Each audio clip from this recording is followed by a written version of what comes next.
Blessed is the Sabbath. Barakata Yahweh, Ba'ashem Yahushai, Asherah, Natananawa, Natananawa, Hashabaf, Bashalom, Tawada, Aman.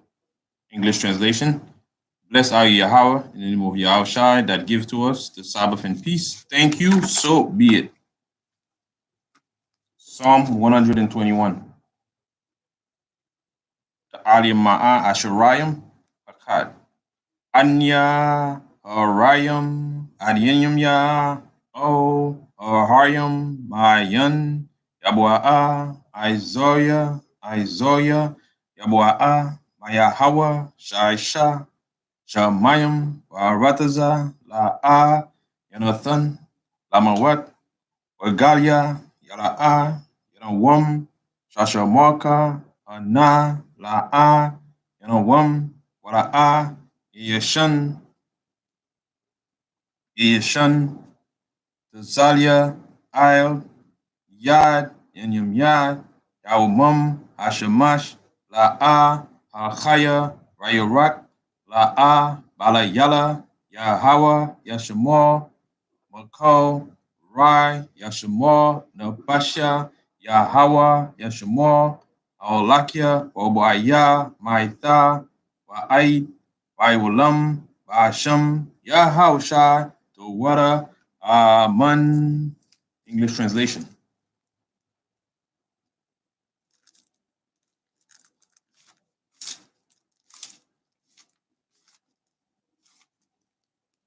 Psalm 121. I will lift up mine eyes unto the hills, from whence cometh my help. My help cometh from the Lord, which made heaven and earth. He will not suffer thy foot to be moved. He that keepeth thee will not slumber. Behold, he that keepeth Israel shall neither slumber nor sleep. The Lord is thy keeper. The Lord is thy shade upon thy right hand. The sun shall not smite thee by day, nor the moon by night. The Lord shall preserve thee from all evil. He shall preserve thy soul. The Lord shall preserve thy going out and thy coming in from this time forth, even forevermore. Amen. Shema Yashrala, hear, O Israel. Shema Yashrala, Yahweh, Allah Hayanawa, Yahweh, Achad. Shema Yashrala, Yahweh, Allah Hayanawa, Yahweh, Achad. Shema Yashrala, Yahweh, Allah Hayanawa, Yahweh, Achad. English translation. Deuteronomy 6 and 4. Hear, O Israel, the Lord our power is one Lord. Yahweh Tapala, Yahweh's prayer. Abiyanawa, Shabbat Shemayim, Chodash, Hia, Shamka, Yahweh, Malakovka, Taba'a, Batazawanka, Haya, Haisha, Barataza, Ka, Bashamayim, Batananawa, Lacham, Yawam, Za, Wasalaknawa, Ka Wafnawa, Kasalaknawa, Ka Wafyanawa, Wala'a, Abiyonawa, O, Lasai Abo, Aushainawa, Murai, Kaya, Laka, Amalakwa, Wa Allah, Wa Thaparaf, Lai Wulam, Aman. Matthew 6 and 9.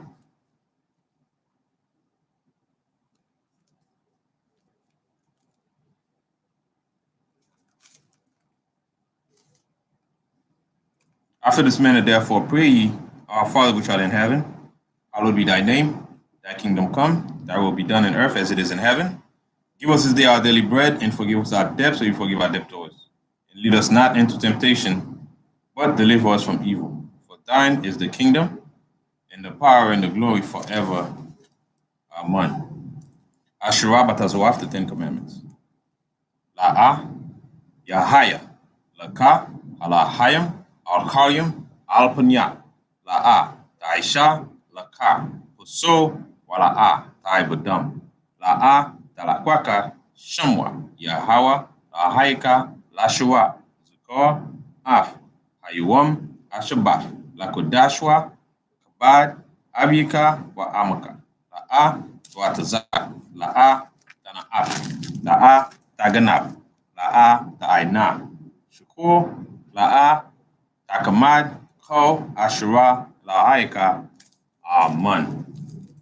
Exodus 20:2.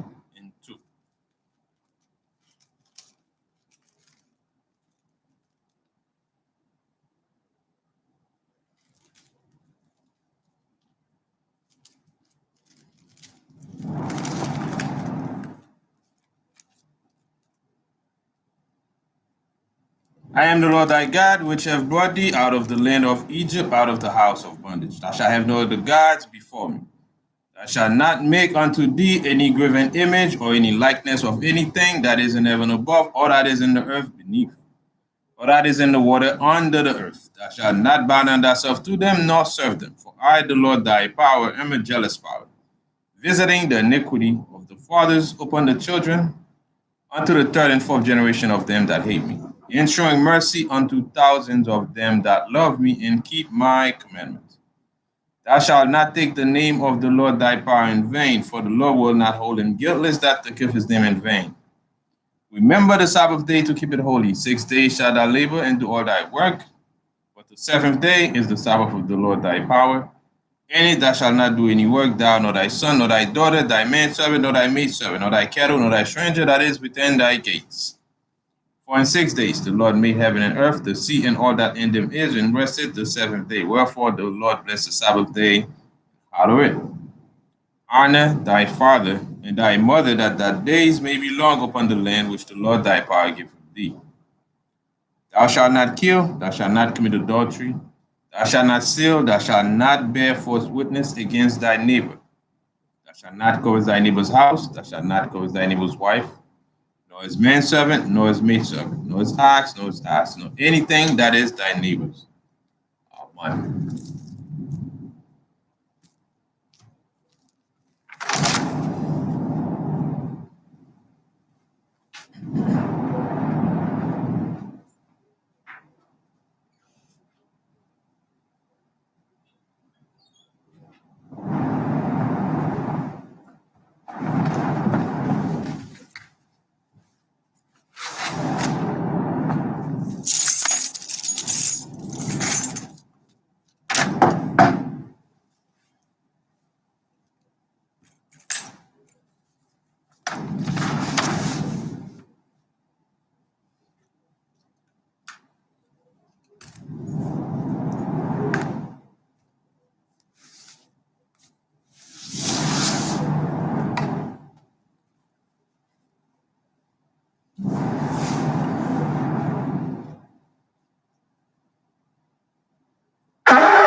Barakata Yahweh, Bashim Yahushai, Ashura, Talanara, Paya Gapantuara Aman, La Yahweh, Bashim Yahushai, Af Yashal.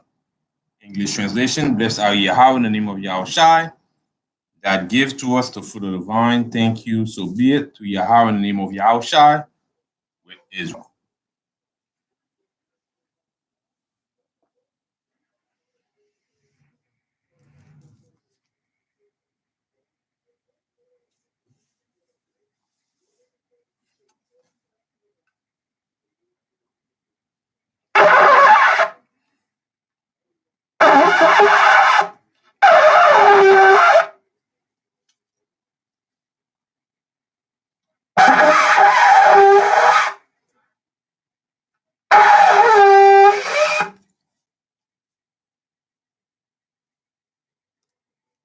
Barakata Yahweh, Barakata Yahweh, Hagadol, Rakaram, Abiyo, Wanawa'a, Al Yuwan.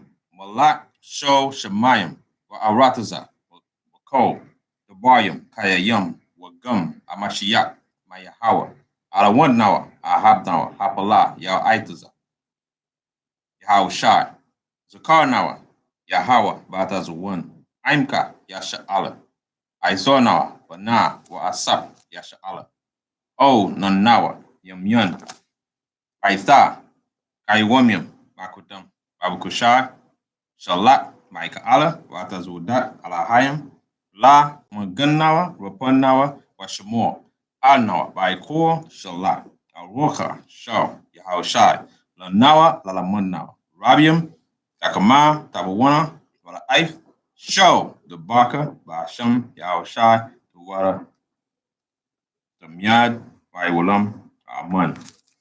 English translation. Blessed are you, Yahweh, in the name of Yah. Blessed are Yahweh, the great, merciful, mighty, terrible, most high power, King of heaven and earth and all things living, and also the anointed from Yahweh, our Lord, our friend, the wonderful counselor, Yahweh Shai. Remember us, Yahweh, favorably, your people, Israel. Help us, Bill, and God of Israel. Most high, we beg you, right now, like the days of old, please send Michael and the righteous powers and angels to protect us, heal us, and watch over us. Mainly send the spirit of Yahushai to us to teach us much wisdom, knowledge, and understanding of thy word. In the name of Yahushai, thank you always and forever, so be it. Blessed are you, Yahweh, in the name of Yahushai that gives to us the law. Barakatah Yahweh, Ba'ashem Yahushai, Asherah, Natananawa, Athawarat. Blessed are you, Yahweh, in the name of Yahushai that gives to us the light to see. Barakatah Yahweh, Ba'ashem Yahushai, Asherah, Natananawa, Awar, La'ara, Arat. Blessed are you, Yahweh, in the name of Yahushai that gives to us the ramson to call the people. Barakatah Yahweh, Ba'ashem Yahushai, Asherah, Natananawa, Koran, Ayo, La Korah, A'aim. Blessed are you, Yahweh, in the name of Yahushai that gives to us the olive oil to anoint Israel. Barakatah Yahweh, Ba'ashem Yahushai, Asherah, Natananawa, Asheman, Zayaf, Lamashak, Yasha.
All right, Shalom Yasharala.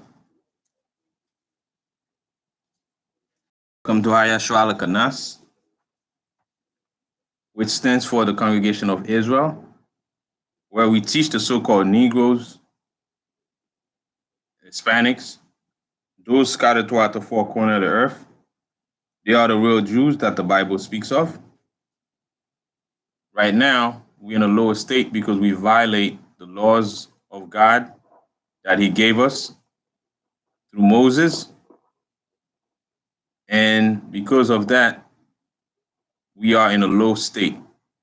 All throughout the four corners of the earth, wherever the children of Israel are, they find themselves in the worst possible condition out of majority.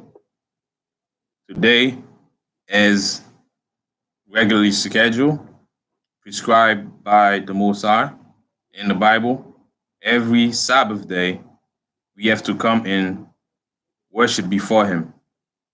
And that's exactly what we doing today.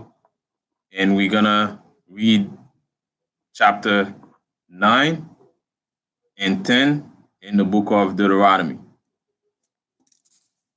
My name is Kahampo Quad, and I will be of service to you for the service, for the Sabbath, first and foremost of service to the Most High and to you.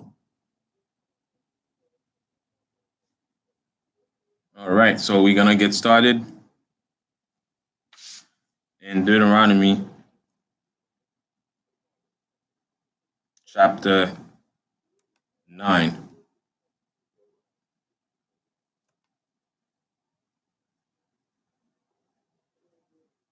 I hope we all had a good weekend. A good week as we close out this week today and ready, refreshing our mind for the week ahead. All right, so let's get started.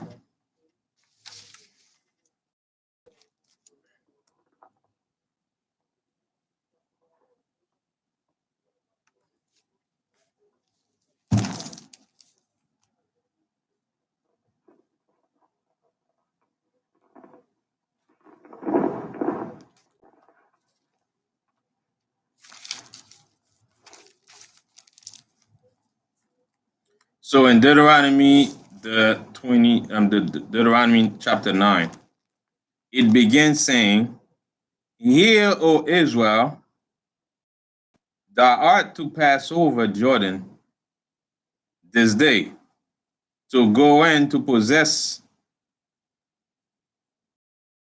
nations greater and mightier than thyself,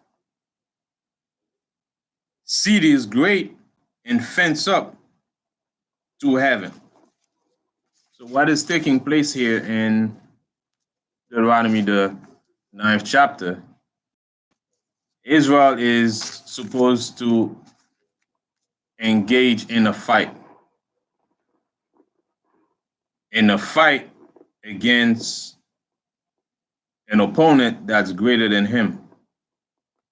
So the nation of Israel is supposed to fight that opponent, and the characteristics of the opponent is described here in this verse. As we look at the lineup versus the Anakim, and we're gonna read the characteristics to see the matching lineup for this fight, which about to take place. In verse 2, it says, "A people great and tall, the children of the Anakims, who thou knowest, and of whom thou hast heard say, who can stand before the children of Anak?" All right, so let's take a look at verse 1 and verse 2 and put things in perspective. So let's consider the matching lineup. Israel were to fight the Anakims. So just on looking at the lineup, Israel is already not fit physically to face the opponent. Physically, we are not fit because those people are described as giants. They describe as giants.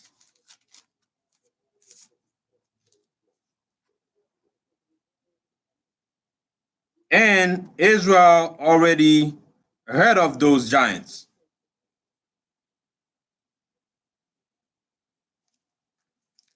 Now we have a problem. If we're supposed to fight a fight, just from the beginning of the fight match, And there's no way we can win this fight. Why even ask us to go fight those Anakims?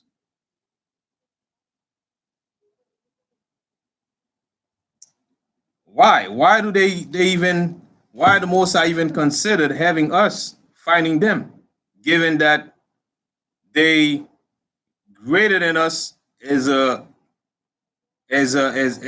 people in terms of physical characteristics?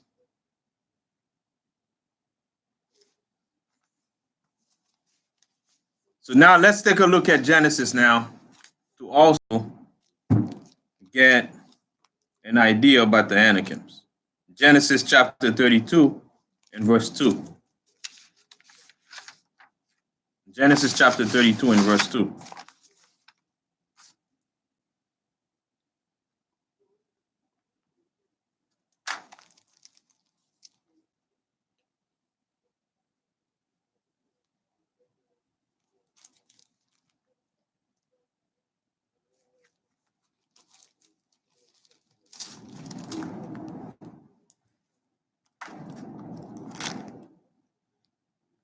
And it reads, and when Jacob saw them, he said,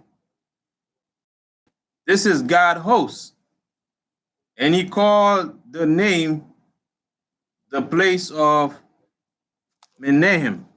Is that what I want? Right?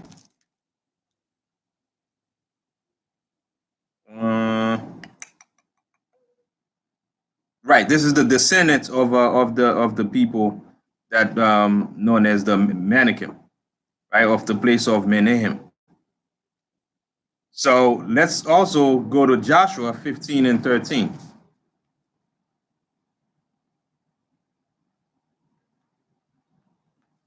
Joshua chapter 15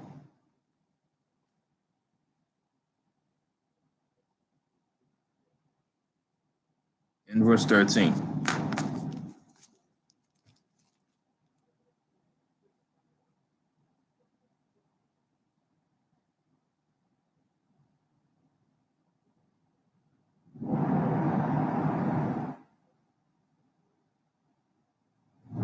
Actually, Joshua 15 and 13 is the one that I originally wanted. Let me see.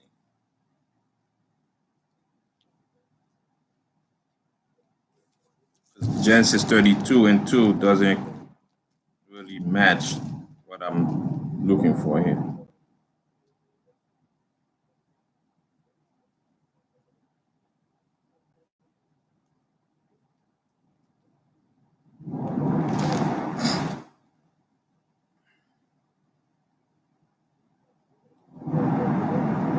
All right, so Joshua 15 and 13.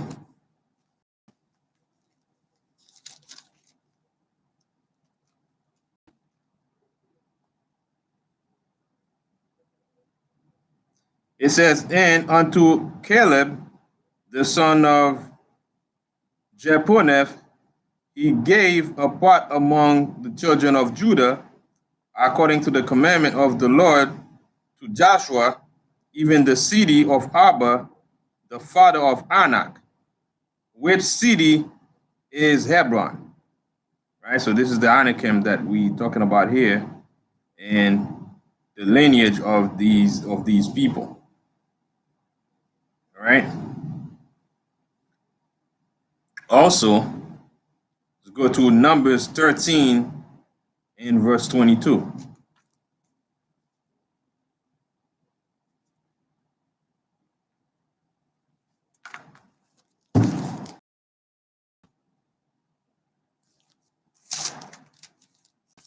Numbers chapter 13 in verse 22.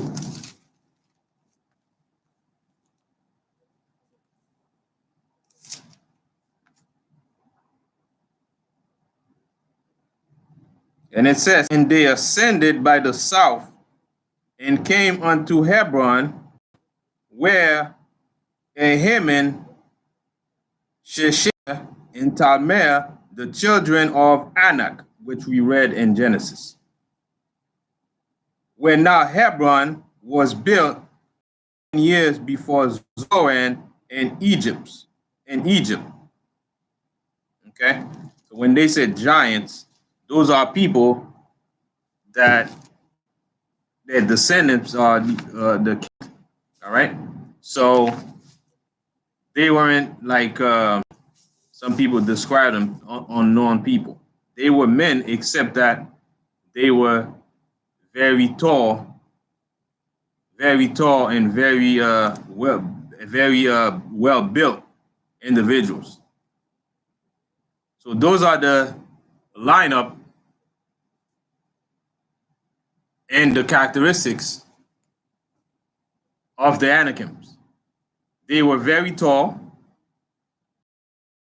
In the city where they are, were very strong. They were great and tall.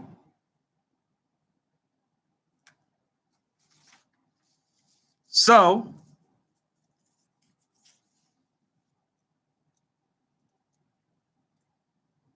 if they very tall, very great in proportion to Israel, who clearly is not fit to fight these people, the only way we can overcome them is to start applying, or we should have been keeping the Most High's laws. So to unlock the strength, to get the keys to unlock strength to face these people, we got to use, number one, the law of trust. We got to start trusting in the Most High. That's the only way we can even begin, right, to start thinking about going against these people. So let's go to Proverbs 3, verse 5 to 6. Proverbs 3, verse 5 to 6. We got to have some keys, some laws that we abide by to begin thinking on taking on these nations, since clearly they are, greater than us physically, and in terms of economically, their city is fortified. So going to Proverbs chapter 3, verse 5 to 6. We're gonna have to unlock some keys. And one of the main key that we're gonna need is strength. And how do we unlock strength? Proverbs 3, verse 5 to 6.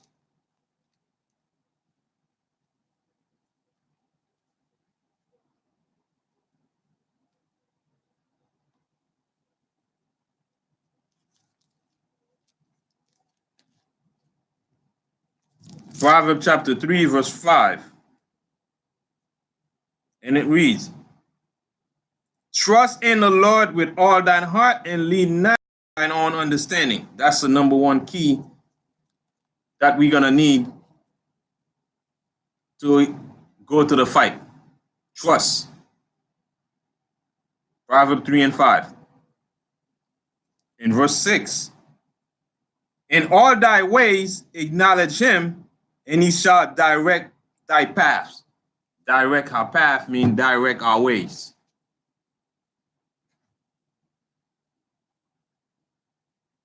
So now, to even thinking on stepping up to the enemy, which that's exactly the most I want us to do.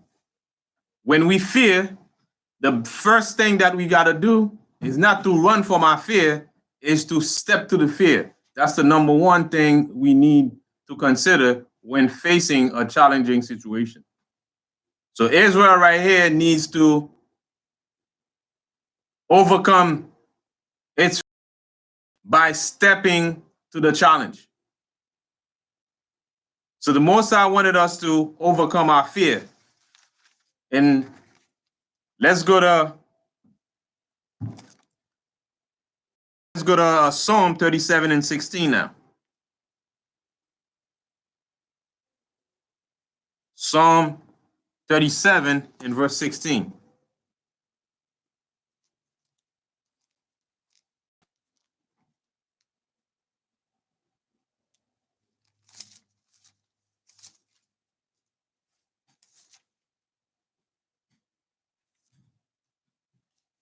Shalom, man. Anybody else here? On the conference line, yeah. Psalm 37 and 16. And it reads,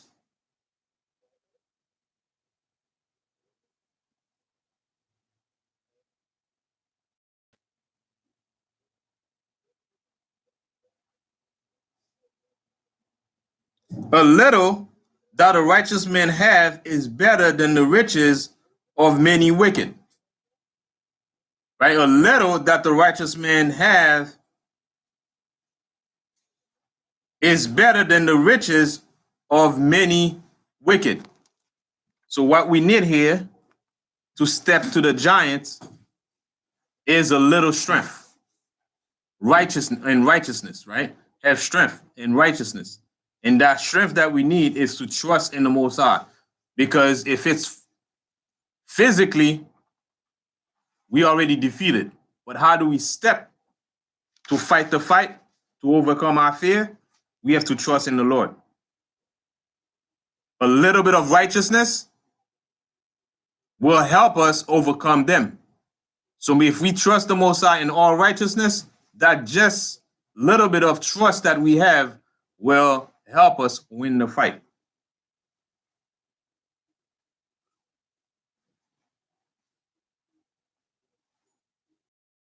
So let's go to 2 Timothy 1 and 7.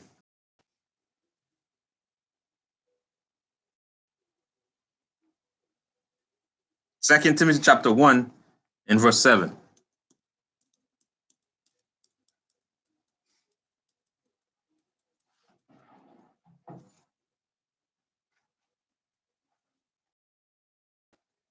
So the Most High asked Israel to clearly was beyond their natural ability.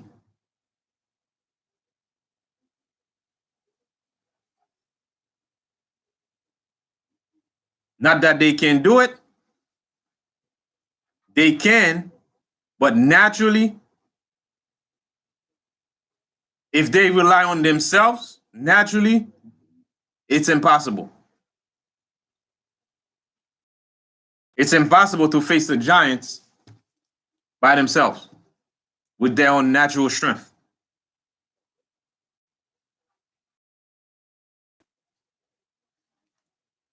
Second Timothy 1 in verse 7. And what I like about this is the fact that as I go back to Deuteronomy 9, verse 3, we're going to see that the Most High didn't want us to go in with a false expectation. That's why he reminds us of those people that we already know that are giants. So there was no false confidence. Most High wasn't trying to have us build a false sense of confidence or hype, right? So obviously, he declared to us, this is not going to be an easy fight.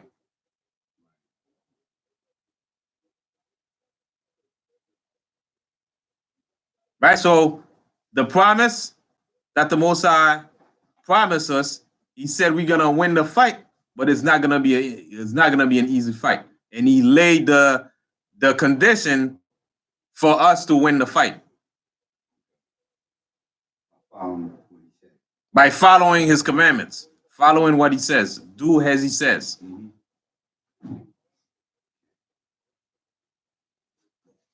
So there's no way Israel could do this in flesh, right? There's no way they can overcome.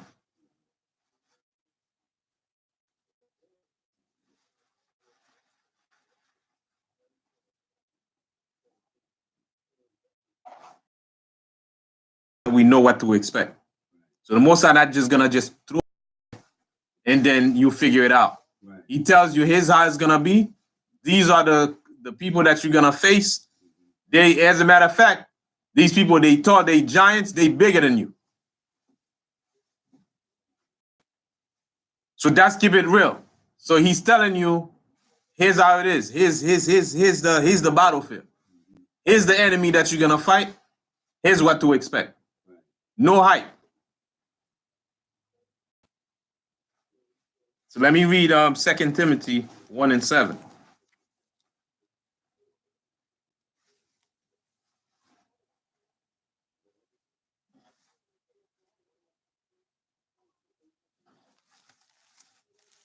Excuse me while I'm tying myself together, all right? Done.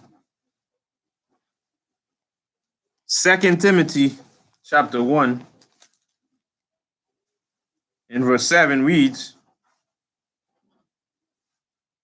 "For God hath not given us the spirit of fear, but of power and love and of sound mind." So God did not give us a spirit of fear. That we got to overcome the fear. And how we overcome the fear is to step to the enemy. And how are we going to step to the enemy and the enemy is stronger than us? That's where the trust come in. We got to observe and open the key to unlock strength. And the key to unlock strength is trust in the Most High.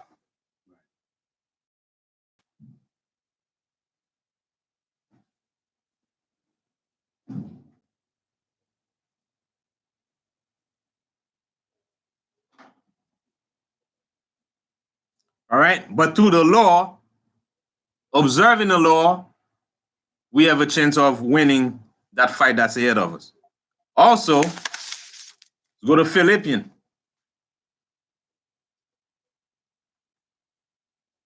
Philippians chapter 4 and verse 13.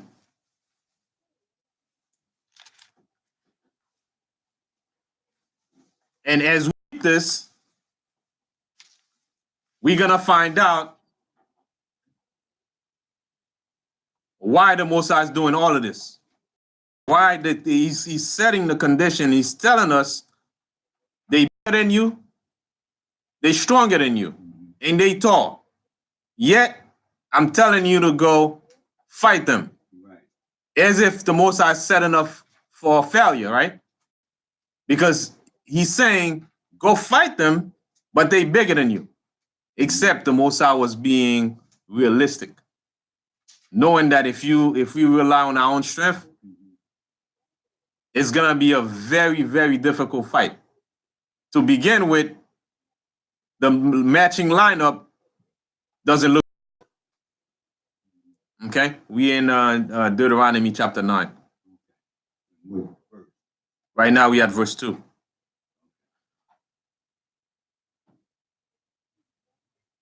And we're gonna read Philippians chapter 4, verse 13.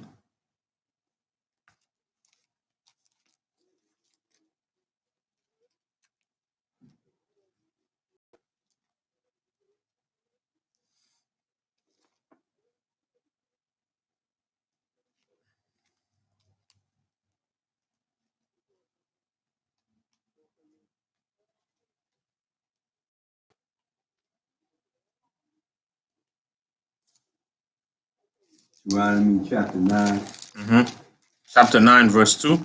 But right now, we're gonna read Philippians chapter 4, verse 13.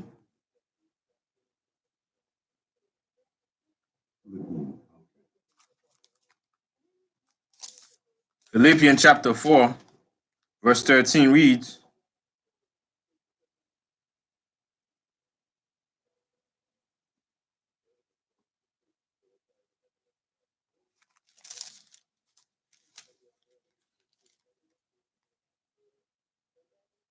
I can do all things through Christ which strengtheneth me. Right? I can do all things through Christ which strengtheneth me. So remember, we need strength. We need strength because they stronger than us. Naturally, we cannot overcome them. But through Christ, if we observe in the law of trusting the Most High through Christ, we can open the keys to strength. We can gain strength. Philippians chapter 4 and verse 13. knowing that you're gonna go against the Anakim. They're stronger than you, they bigger than you, they can beat you. Naturally, you don't stand a chance. How will you go against them? You gotta trust in the Most High. You gotta trust in the Most High by observing the law, by trust in the trust law, trusting in the Most High. And you will be able to do all things, even beat them, right? Through Christ. Right? Open up the key of strength through Christ. The law of strength through Christ. Follow the principle of trust, and you will gain strength to face the enemy.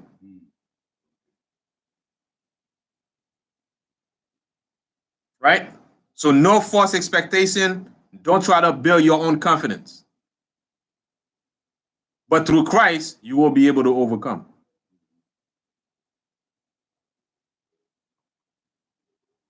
So we did not get inspired by the Most High with a false sense of confidence or hype or unrealistic expectation. Along with that same verse, Matthew 16 and 24. Let's go to Matthew's. Matthew chapter 16 and verse 24.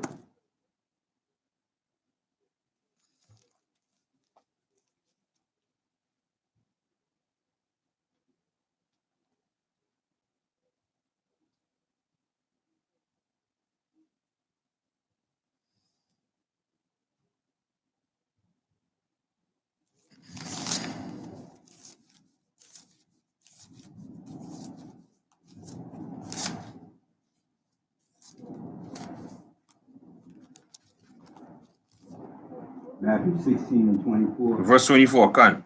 I'm going to read that. And it reads,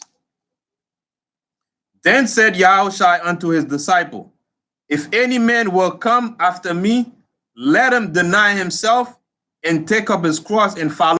Even Yahushua himself, when you come and when he came and he was recruiting the disciples, right, to be part of his team, he gave them the expectation. He didn't give him a false expectation. He said, if you come to follow me, here's what to expect. So he's doing exactly like his father's doing. Give us the expectation of the fight, give the condition of the battle, how it's going to be like.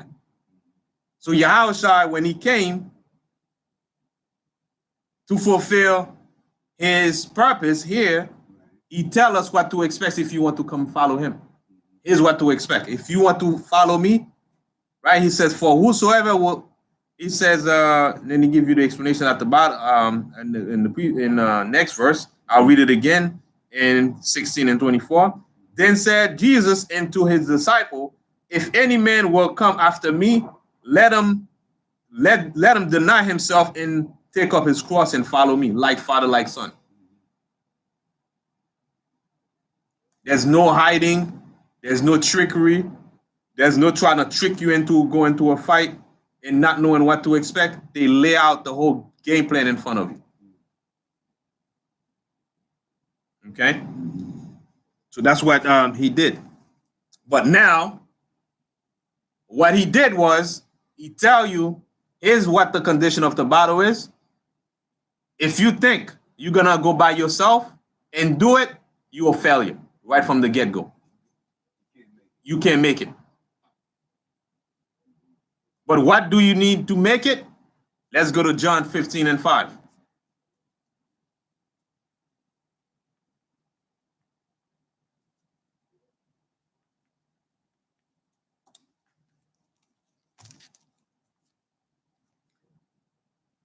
And John 15 and 5.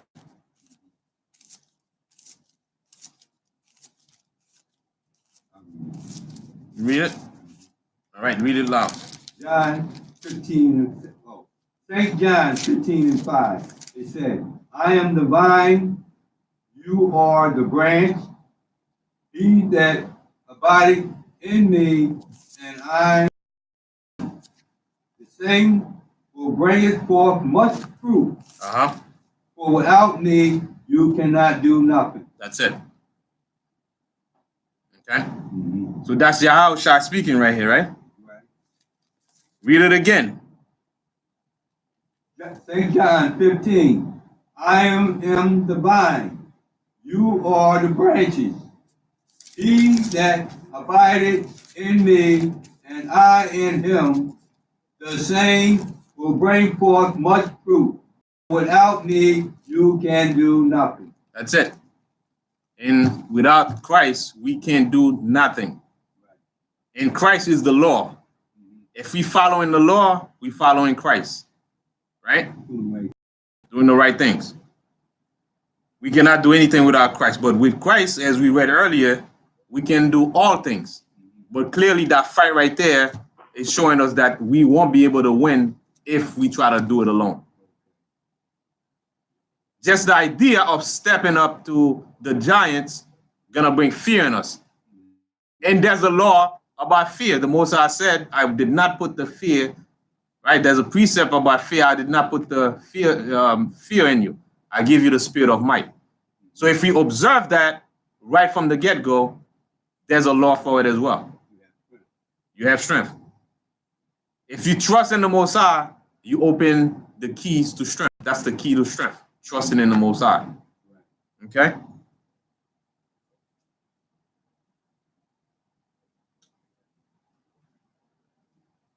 Now, will the Most High fight the battle physically, or will Israel have to fight the battle physically in spite of everything that we just say here? Physically, Israel will have to fight. You're going to have to go fight. Yeah, Israel will have to fight to show the Most High. And then the Most High be behind you. But he want to see what you can do. You have to show that you are following the right thing, what he was told you to do. Obey. Because Obey. The commandment, the Most High said to go and do it. Go and do it. You're going to pass over that land. You're going to go and do it and fight them. Right. The Most High, that's a commandment right there. So you got to obey. Even though they might be bigger than you. Bigger than you, but I tell you to go and do something, right, and you see they bigger than you. If you trust in me, you're going to go and do it. Right.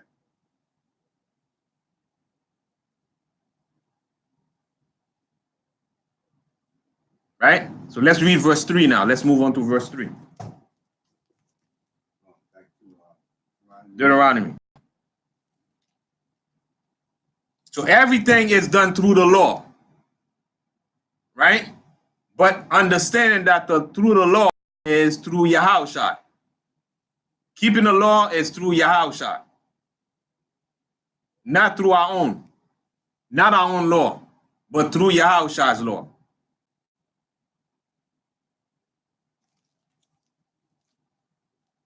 Right? Come on. Through the Most High's law by Yahushua. That's how we make it. Deuteronomy. You there? All right. Now we in the third verse. And it reads, understand therefore this day that the Lord thy God is he which goeth over before thee as a consuming fire. He shall destroy them, and he shall bring them down before thy face.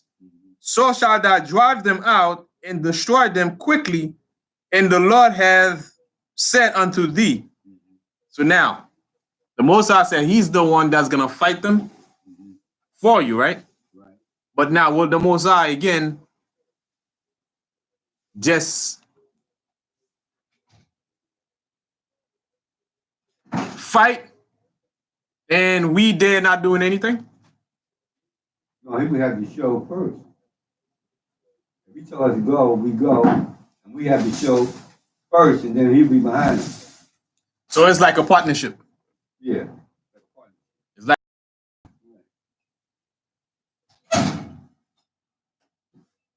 right? But you got to be there. You got to fight. You got to show no intention that you got the strength with the Most High intention put into you to show that you are there. Prove yourself that you are liable to do this. Right, because it's like just as have the understanding that it's impossible to beat them, also they have to understand through Christ they can beat them. Right. The impossibility in their own mind with possibility of winning through Yahushua. Right, so consider both. Consider yourself that you are not mighty enough to fight them and win. Also consider that it's a possible win if you do it with Christ. Right. So it's a partnership.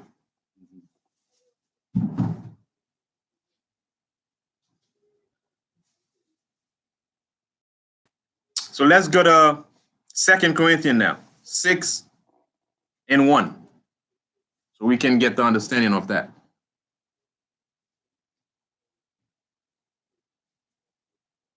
So the battle is supposed to look big in the eyes of the people, but possible in the eyes of looking it into the eyes of Yahushua. 2 Corinthians 6:1. 6:1.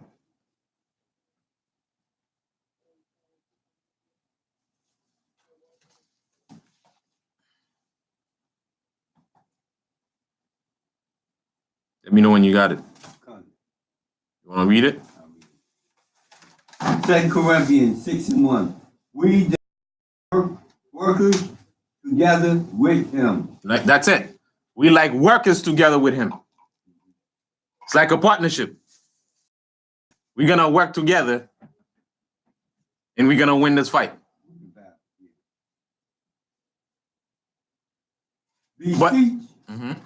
Beseech you also that you receive not the grace of God in vain. That's it. That's it. Receive the grace of God in vain. You gotta work. You can't just lay back and then things handed to you. The Most High wants you to work. Work what? Work the law. Work the law. And what law? His law, not our law. We got to work his law. We got to work. Read it again. 2 Corinthians 6:1. We then, as workers together with him, beseech you also that ye receive not the grace of God in vain. Right, because the Most High said, I'm going to go before you and fight. And on the other hand, it said, you're going to quickly drive them out. Right? We're going to quickly drive them out. And the Most High said he's going to go before them and fight. Right? Just not so that it's not what the Most High is saying. The Most High said, we're going to fight this fight. We're going to win the battle, but you're going to work too. You're going to drive them out, but I'm going to be there. I'm going to fight. I'll be there with you. Right. See what you can do. Right. But it's all started with obedience, trusting in the Most High, and step to the challenge. Step to the plate. Step to the plate. So that's how the Most High run his operation. We don't just lay back and then things handed to us.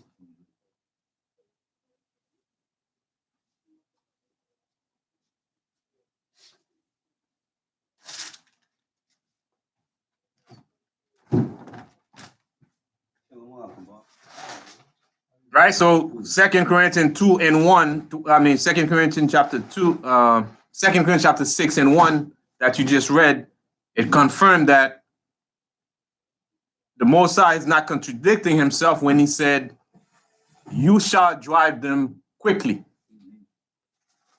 Right? You shall drive them quickly. But I'm gonna be in the fight. I'm gonna fight. I'll be there. I'll be there. I'll be before you, but you gonna drive him quickly. Right. So we're gonna partner up in this fight. Right? So we're gonna win this fight. So we gotta work. Right. You're gonna do the work.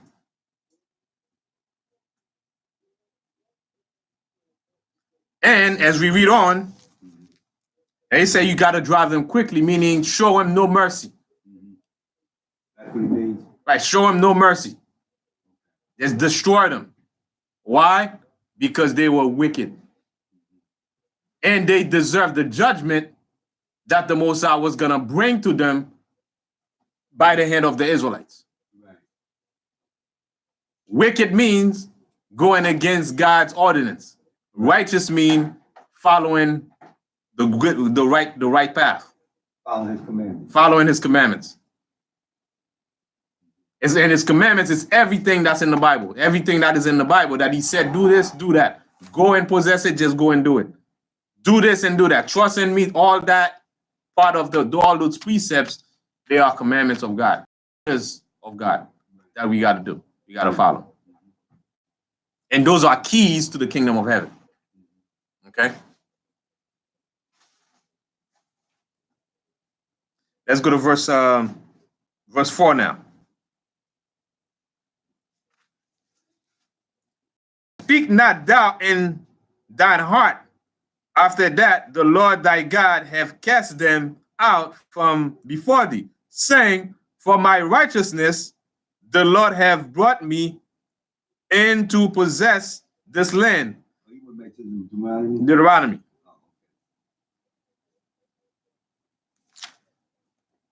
Let me know when you're back there.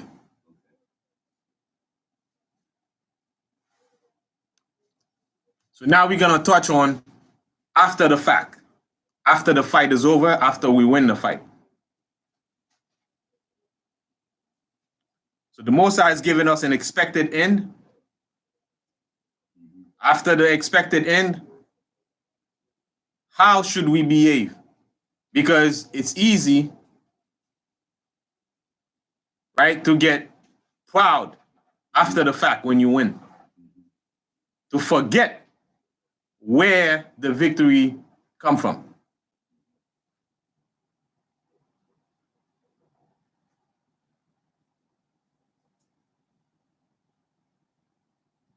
Because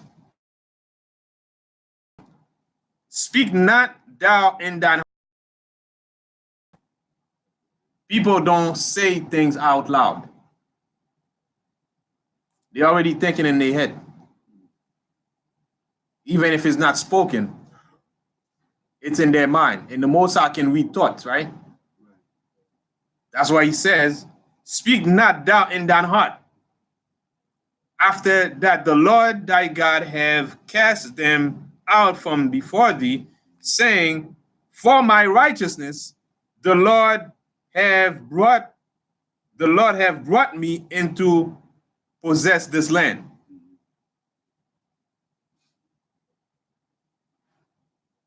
For what righteousness? It says for my righteousness. My righteousness. And let me give you an example.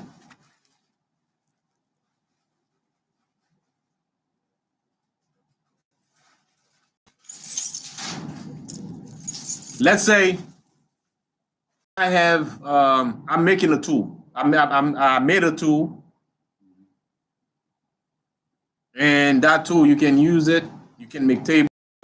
You can make chairs. I give you a box of tools, right? I give you a box of tools. With those box of tools, I mark them.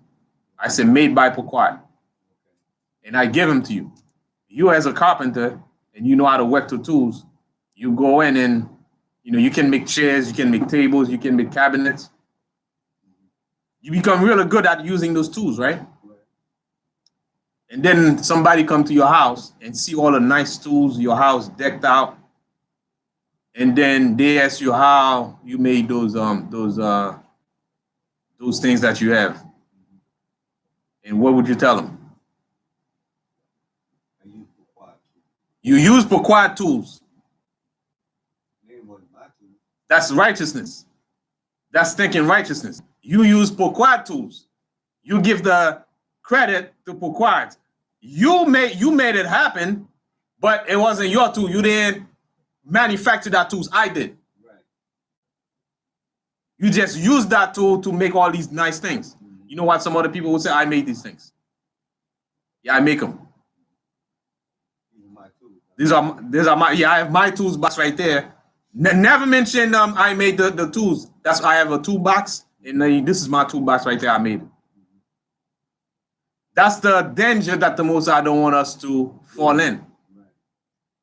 He said, after you win the fight, make sure you acknowledge where the victory come from. It's not your righteousness. It's not your cleverness. It's not, you know, your strength that made you win the battle. Always remember where the battle come from. I'm the manufacturer of righteousness. I made righteousness. It's not your righteousness. The righteousness is mine. You following my righteousness. Right. Through my righteousness, you win the battle. Right? Because being righteous is what we have to, is who we have to be, right? We have to become righteous.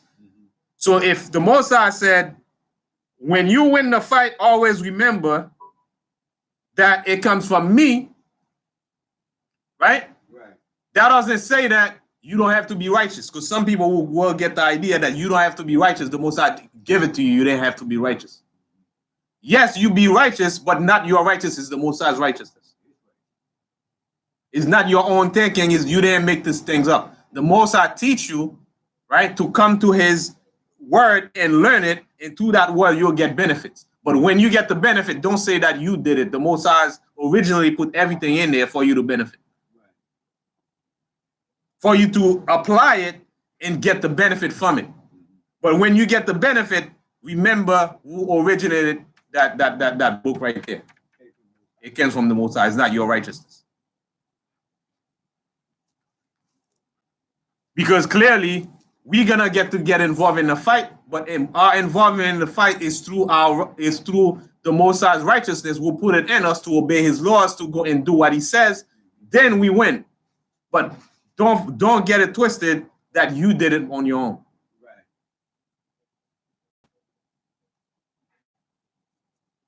It's through the Most High's righteousness, not your own. So I gave you the scenario with the tools. Right? I give you a Makita's tools. You design everything with it, but at the end, if you didn't have the tools, you would not be able to make what you make. The tools is what help you use your ability to create what you create. So always remember who originated the tools. The Most High originated the tools. All the keys are in Yahushua's hand. The Most High, He's the master. He got the master key. And He can give the keys, the master key, to Yahushua. Us, we have keys.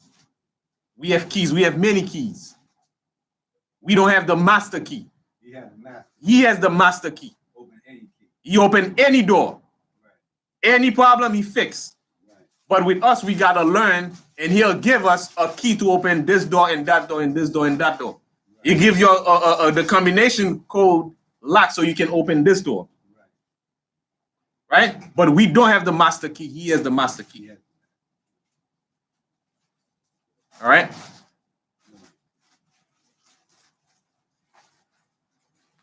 So the combination lock, He give you the victory. For example, through those keys of trusting the Most High, obey His commandments, and go to this and possess it, those are keys. Right? But we don't know all things. When you know all things is when you have the master key. All right? So let's go back to Deuteronomy now, 9th chapter, and I'll read verse 4 again. Speak not thou in thine heart. After that, the Lord, speak thou not in that heart. After that, the Lord thy God have cast them out from before thee, saying, for my righteousness, the Lord have brought me in to possess this land. But for the wickedness of these nations, the Lord do drive them out from before thee. Right? Because they wicked, He drive them out. right? But you yourself is not the best either. I just give you some laws and you keep them. Through that, my laws, I'm gonna use you to go fight the fight, but I'm gonna make you win and as a partnership. Because when we look at this right here, some might say, you don't have to keep the law, you don't have to be righteous. Because your righteousness, it means nothing. Of course, your righteousness means nothing, but the righteousness of the Most High means everything. Because we don't have our own monopoly on our own creating our own righteousness. It's the righteousness of the Most High. So that's why we gotta follow the Most High's law. Right. So that's what it meant here when it says not you that's doing it. It's not you in your own mind. Conceive them in your own thinking to make that happen. It's through my righteousness that happens. Verse 5. Not for thy righteousness or for the righteousness of thine heart, right? Not for thy righteousness or for the righteousness of thine heart, meaning your own mind, right? You didn't come up with this. Do thou go to possess the land, but for the wickedness of the nations, the Lord thy God drive them out from before thee. Right? The Most High show us grace through Yahushua that we have a chance at righteousness. That we can even have a chance for the Most High to use us by grace in Yahushua to go and possess this land.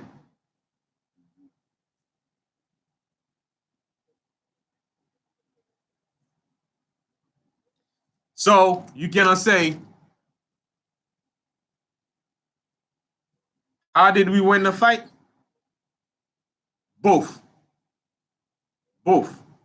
We went using the righteousness of the Most High. The Most High went and fight for us because we weren't able or match up to the strength of the Anakims. Right? So it's both.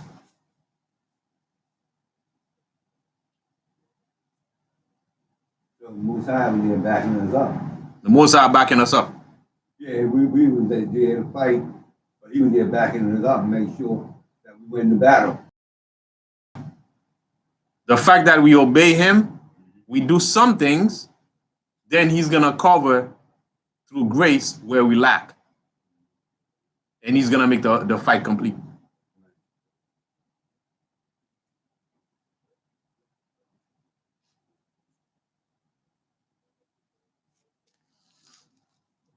Verse 6.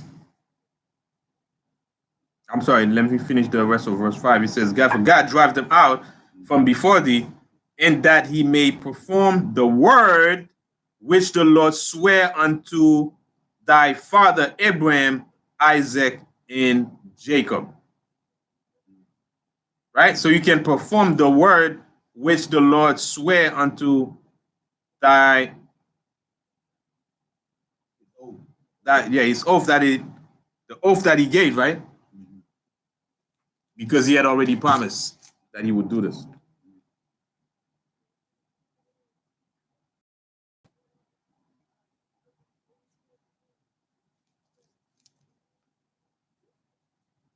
Verse 6. Understand, therefore, that the Lord thy God giveth thee not this good land to possess it for thy righteousness, but thou art a stiff-necked people. Stiff-necked mean we hard-headed. We don't listen. We always trying to do our own thing. Unrighteous thing. We always got to do our unrighteous things. It says, for thou art a stiff-necked people. Let's go to Deuteronomy.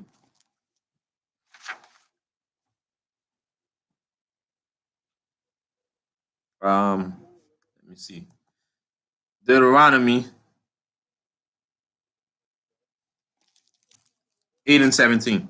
8 and 17. Come on.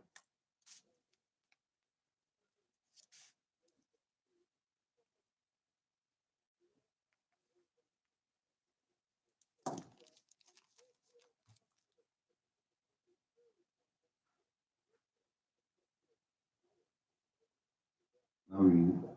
Okay. Deuteronomy 8 and 17. And thou said in thy heart, my power and the might of mine, and the might of mine, hand has gotten me this weather. That's it. Say that again. Read it again. Deuteronomy 8 and 17. And thou said in thy heart, power and thy might of mine has gotten me this weather. This wealth. Well, Start from 16. okay. 16. Who fed thee in the wilderness with manna, which thy father know not, that he might humble thee, and that he might prove thee to do thee good at thy latter end. And I said, thy heart, my power, and the might of mine hands had gotten me this wealth. Right. So that's pretty much our attitude. Sometimes when we gain something, we quickly forgot where it come from. It always should be said that we always got it from the Most High. We always got it from the Most High. It always help us. That's where it came from. The Most High bless us with the ability with anything, to get anything. When we have materialized, we got to always think that it comes from the Most High, because the Most High give us the ability, right, to get it. The Most High bless us to get it. Always remember the master. Who hold the master keys? Who holds the master key and give you some of the keys to unlock ourselves from heaven and earth. All right?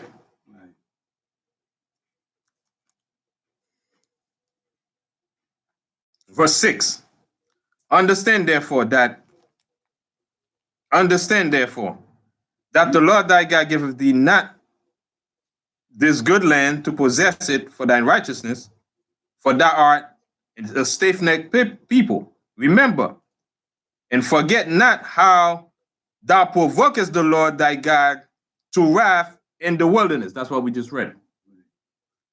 From the day that thou did depart out of the land of Egypt, until ye came unto this place, ye have been rebellious against the Lord.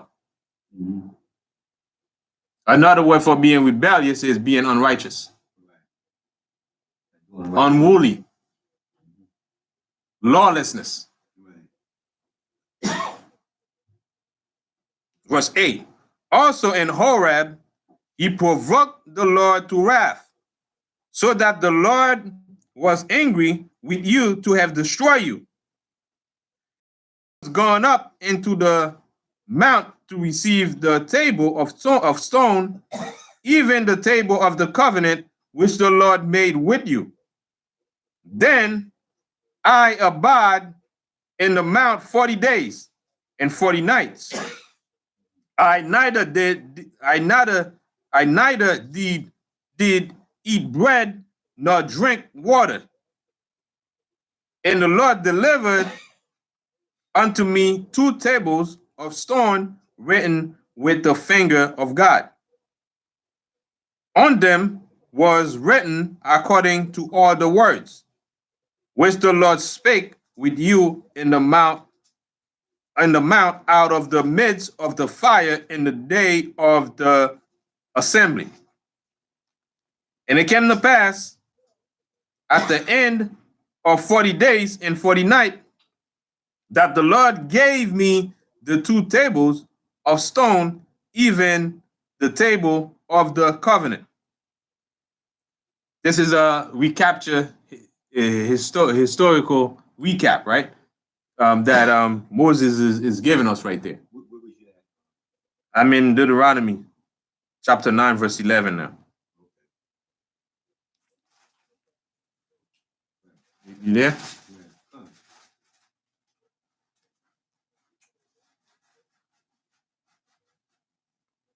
All right, it says, and it came to pass at the end of 40 days and 40 nights that the Lord gave me the 2 tables of stone, even the table of the covenant. And the Lord said unto me, arise, get thee down quickly, for thy people which thou hast brought forth out of Egypt have corrupted themselves. They are quickly turned aside out of the way which I commanded them. They have made them a molten image. We acting up. Because you went up there in the mouth. And then we start messing around.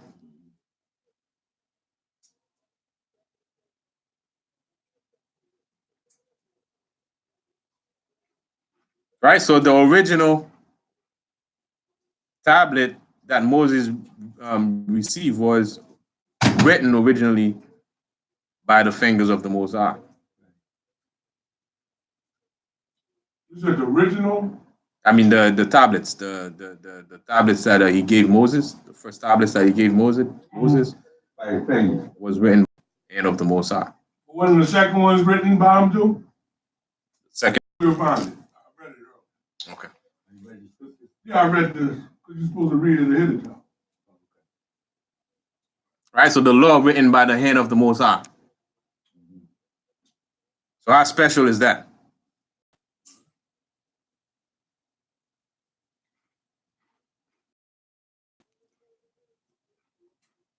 All right, so let's move on.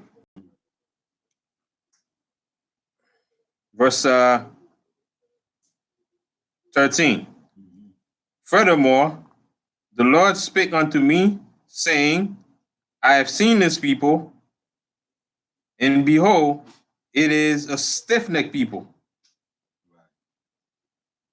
Let me alone that I may destroy them and blot out their name from under heaven. And I will make of thee a nation mightier and greater than they. This was to a point where the Most High was going to destroy us and blot us out in heaven. Blot us out and wipe us out. And keep in mind, whatever happened in heaven, whatever action that we take here, it's registered in heaven. It's like there's a mainframe in heaven that's capturing everything instantly as it happening. As it happening, our action, be it righteous or unrighteous, is being recorded. Us sitting here, to the minute as it happening, it's recorded.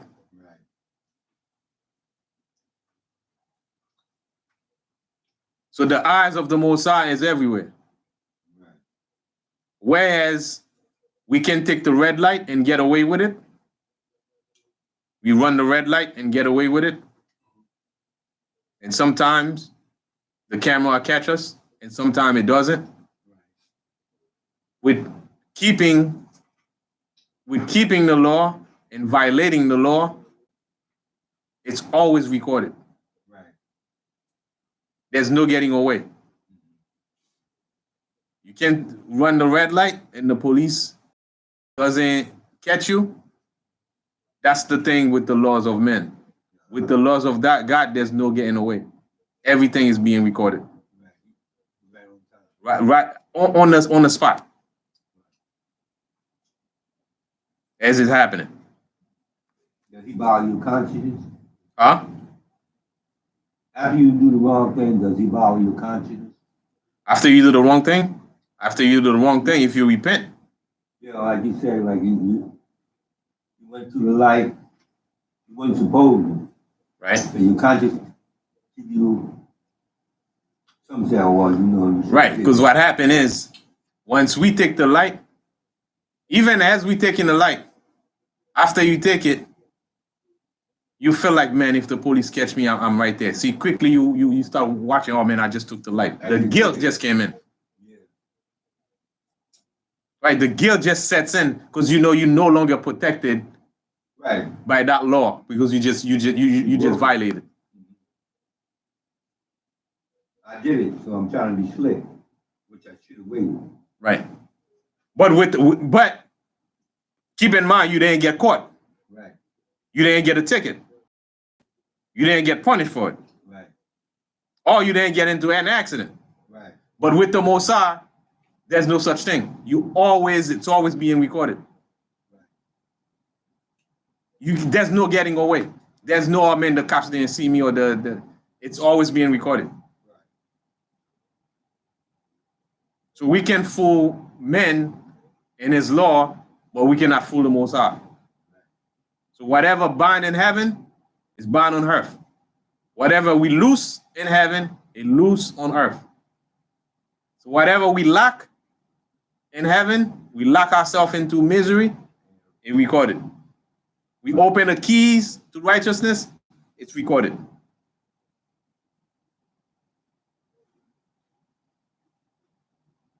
That's why the Most High is warning us about the pride. Because he knew our thinking usually go, man, I did this. Man, I can't believe I did this. Yeah, with my hands. So not even have the thought of thinking that we do this. Always remember the ability is given to us by the Most High. So go back to Deuteronomy.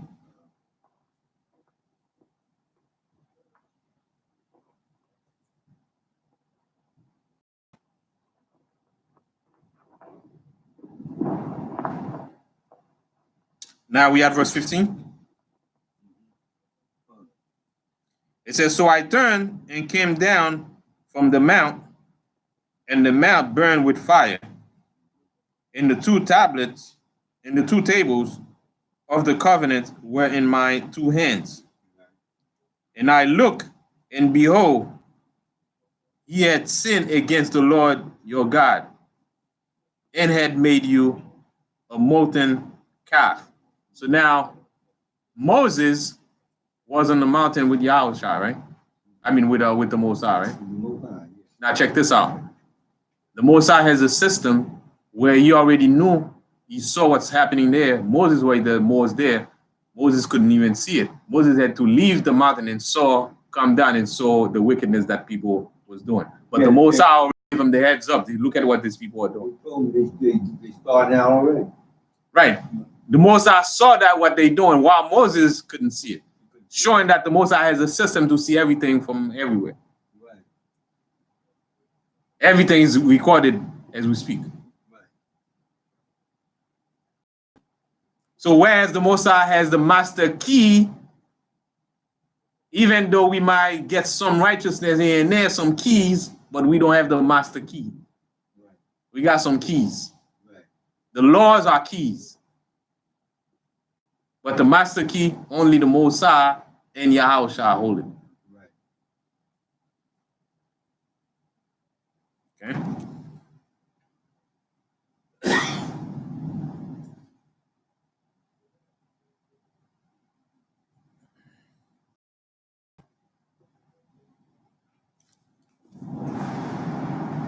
And look, and behold, he had sinned against your God, and had made you a molten calf. He had turned aside quickly out of the way which the Lord had commanded you. And look, the two tables, and cast them out of my two hands, and break them before your eyes. He got angry. He was upset. He couldn't believe these people do that. After he brought him out of Egypt, Right. and had him, he had him, but they got restless. Right. But why did he do that? Why do what? Why did he turn around and broke the tablet, the tables? Because he said they weren't worthy of getting them the commandments. They weren't worthy of the commandments. Right, because the way he was acting. Right. Out of zeal for the Most High, he broke the tablets.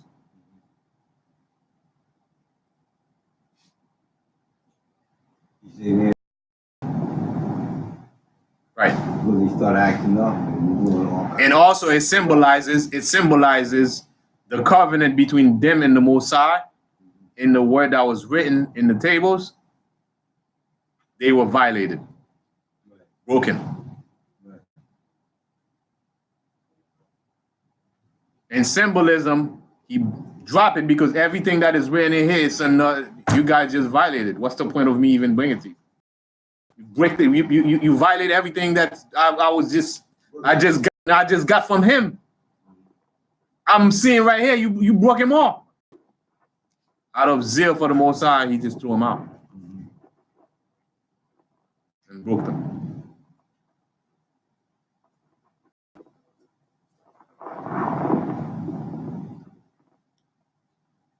All right, so let's move on.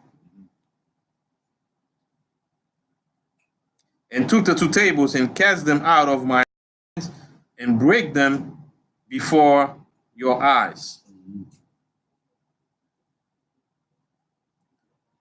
And I felt, Lord, as at the first 40 days and 40 nights, I did neither eat bread nor drink water. So he fasted for 40 days and 40 nights. He neither eat bread nor drink water because of all your sins which he sinned in doing wickedly in the sight of the Lord to provoke him to anger. For I was afraid of the anger and hot displeasure wherewith the Lord was wrath against you to destroy you. But the Lord hearkened unto me at that time also. So Moses petitioned for the people. And the Lord was very angry with Aaron to have destroyed him. And I pray for Aaron also the same time. He prayed for Aaron also at the same time. He made the calf. Right.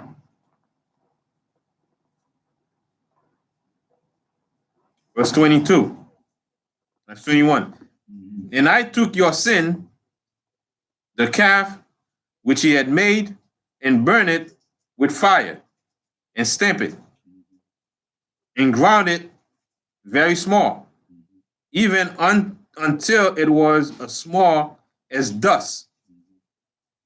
And I cast the dust thereof into the brook that descended out of the mount. So he cast it and grind it into powder and then throw it into the stream that was going down. Right, he threw it out like it's a small river, and he threw the powder that he grinded all the idols that they had created, and then threw them out.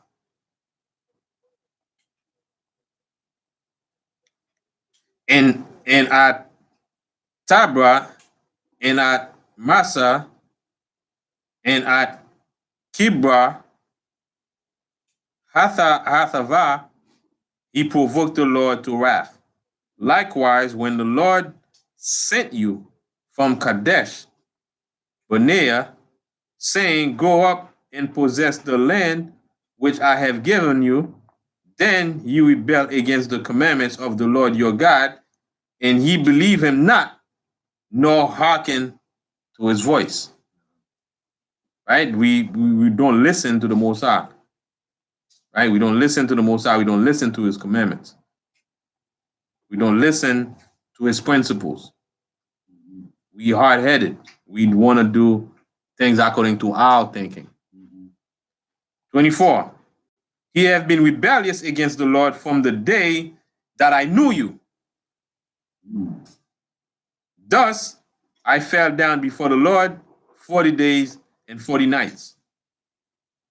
As I fell down at the first, because the Lord had said he would destroy you, I prayed therefore unto the Lord and said, O Lord God, destroy not thy people and thine inheritance, which thou hast redeemed through thy greatness, which thou hast brought forth out of Egypt with a mighty hand. Remember thy servant Abraham, Isaac, and Jacob. Look not unto the stubbornness of this people, nor to their wickedness, nor to their sin, lest the land whence thou broughtest us out say, because the Lord was not able to bring them into the land which he promised them, and because he hated them, he have brought them out to slay them in the wilderness. So he petitioned to the Most High and make a case, right, for the children of Israel in the sight, and that and so that the Most High can not so the Most High stop from destroying Israel. Fine.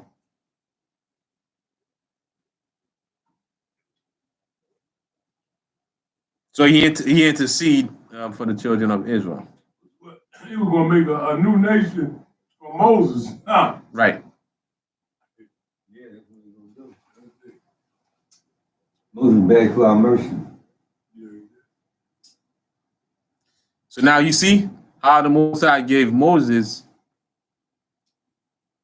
a gift, right? A gift for being humble. His gift is to be humble, right? He was the meekest. He was very meek. And he used that to benefit the whole nation. He could have said, yeah, man, just destroy him and then create a nation out of me. Right? He begged for our mercy. So that's using your gift to the benefit of other people. Living up to your full potential and use it.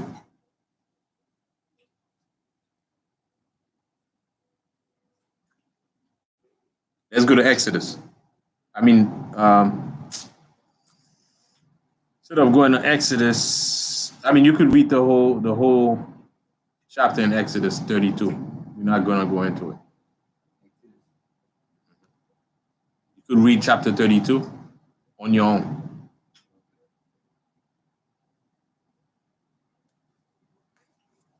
So if we were to go back to our past, we don't have a good past, man. Our past is tarnished.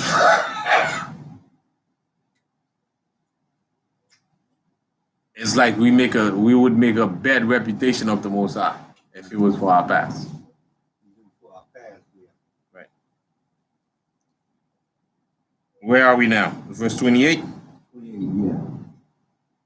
Lest the land whence thou broughtest us out, and we read that already. Verse 29. Last verse. Yet they are thy people in thy inheritance, which thou broughtest out by thine mighty power and by thy stretched out arm. So if you take a look at 28,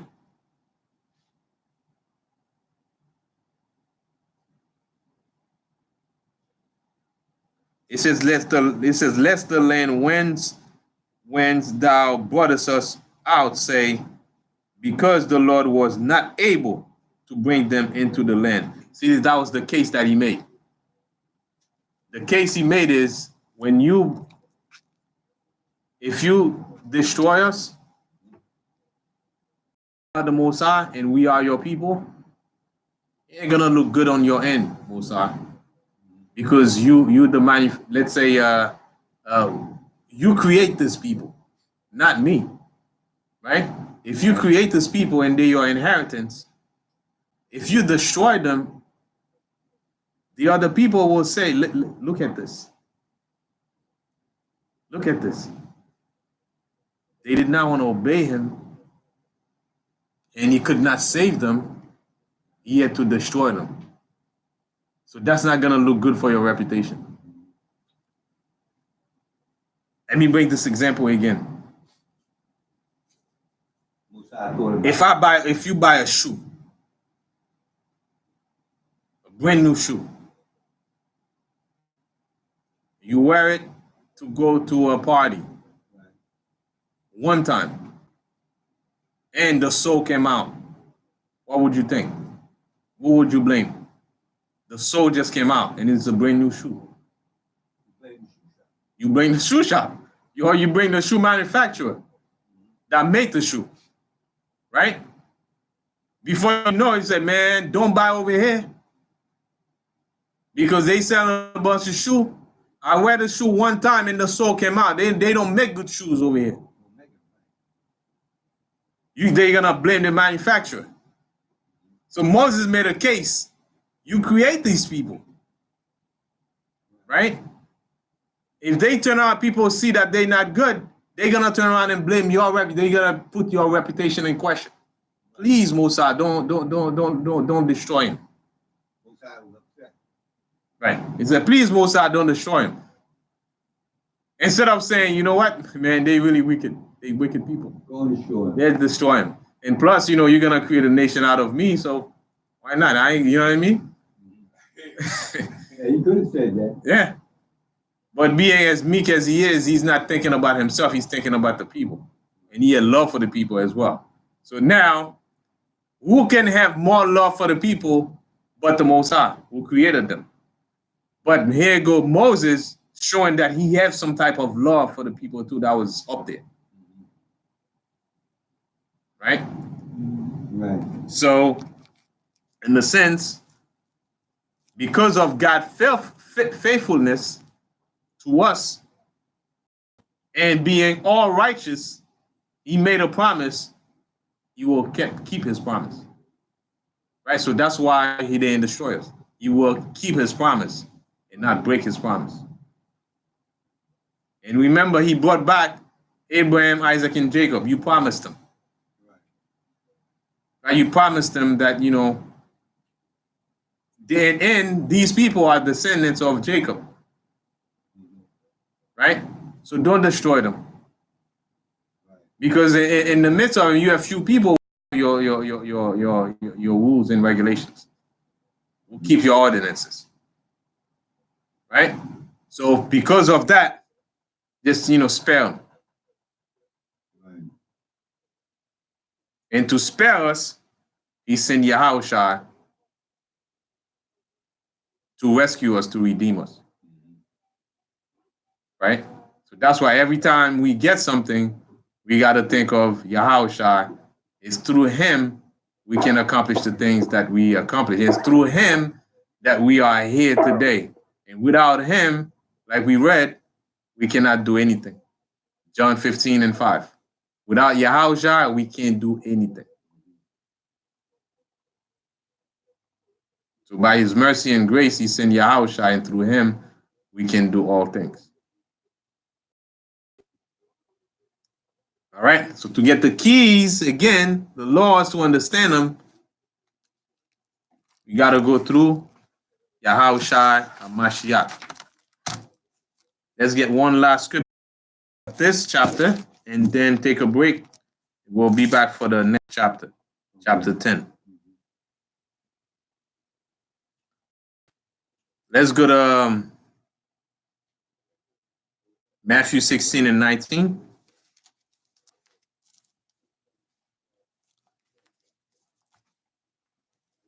And you can read that, Gobar, once you have it.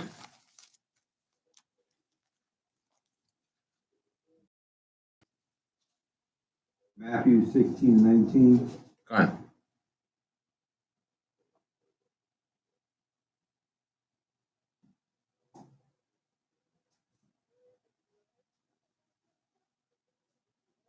All right, Matthew 16 and 19.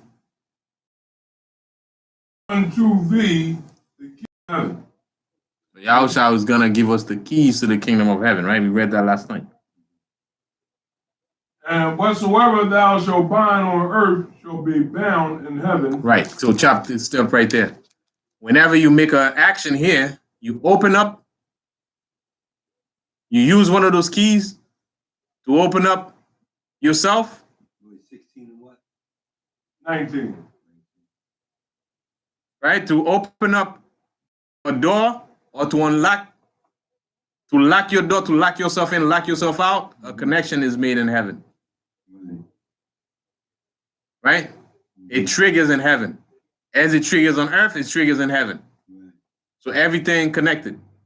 Except that in heaven, everything is perfect. Right. That's why we pray, thy will be done on earth as it is in heaven. But right now on earth, it is chaotic. Right. Right. Because we are chaotic. Right. But heaven is straight. It's straight. But whatever happened in heaven connects here on earth. Whatever we do on earth is recorded in heaven. As instantly. So read it again. And I will give unto thee the keys of the kingdom of heaven, and whatsoever thou shalt bind on earth shall be bound in heaven, and whatsoever thou shalt loose on earth shall be loosed in heaven. All right. So what are the keys? What are the keys? Kingdom of heaven. What are the keys? What's another name for the keys?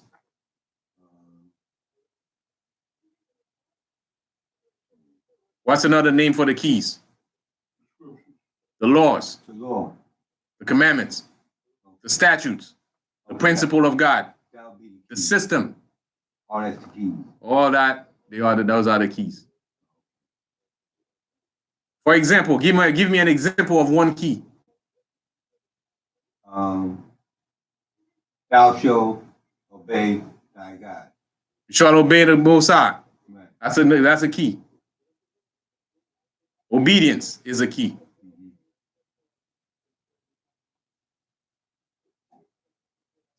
The law of the dietary law. Mm-hmm. Keys. Those are the keys. Okay. Laws, keys, principles, statutes, and commandments. Right. So see, those are keys, right? Keys of heaven. So there's a lot of keys, a lot of laws. Right. That's why it says keys. Now, let's go to Mark. Mark 4 and 11.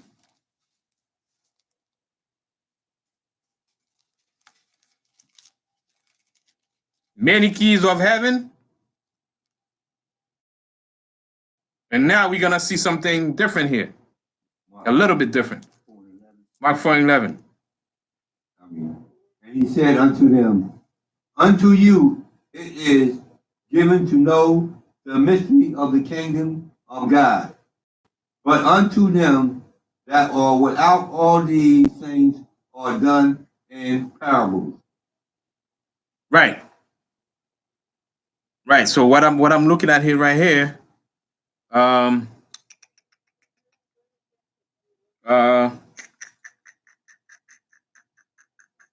and 11.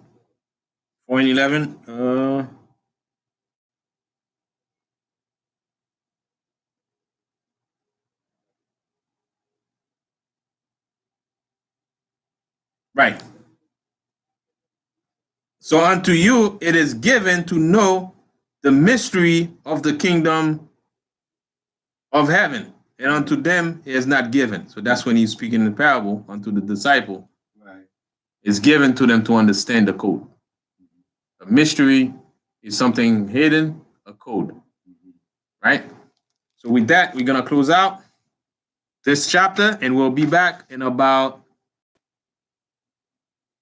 48.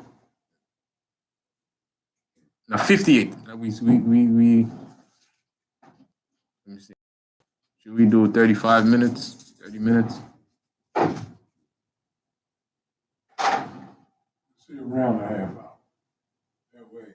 Around. Okay, half an hour. Half an hour. We'll be back in around half an hour, right? No, you good. All right, so we'll be back. So stay tuned. Shalom. Shalom. Come on. I went up to Benjamin last night. I've been